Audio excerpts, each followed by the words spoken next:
Barangay Ginebra bad news mga bro para kay Scottie Thompson at Justin Brownlee malapit nang makabalik. Yan mga bro, pagkatapos mong i-like ang ating video, mag-subscribe na rin kung bago ka pa lang sa ating channel at i-click ang notification bell para lagi kang updated sa ating mga sports balita.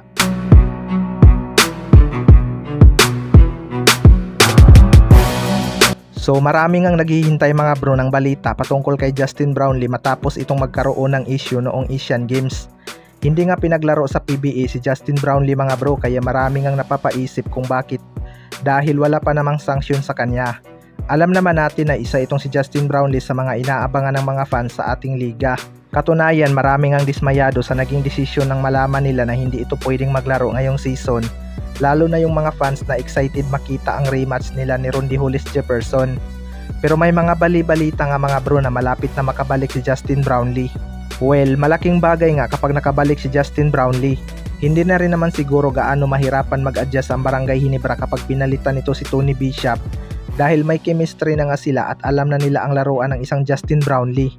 Pero hindi pa nga natin alam mga bro kung kailan talaga ito makakabalik, lalo na at wala pang ang hatol sa kanya kung ilang buwan ang kanyang magiging suspension. Sana makapaglaro ito next year para sa OQT. Sa kabilang banda naman mga bro, Scottie Thompson bad news sa Barangay Ginebra. Ito ngang si Scottie Thompson ang isa sa mga maganda ang inilalaro sa Barangay Ginebra. Isang magaling na facilitator at maaasahan talaga pagdating sa rebounding at mga hustle play. Noong laban nga sa Blackwater Bossing mga bro ay nadaganan ang kanyang paa at sumakit daw talaga ito ayon kay Scottie Thompson. Kaya kontra tira permajip ay hindi ito pinaglaro ng Barangay Ginebra. Although maganda pa rin naman ang naging output ng Barangay Ginebra at tinambakan pa ang tira permajip, iba pa rin ang impact ng isang Scottie Thompson. Mabuti na lang at nakabalik na din si L.A. Tenorio mga bro. Umimpak nga agad ito sa Barangay Ginebra at nagpakawala ng dalawang trace na nagpaiba sa momentum.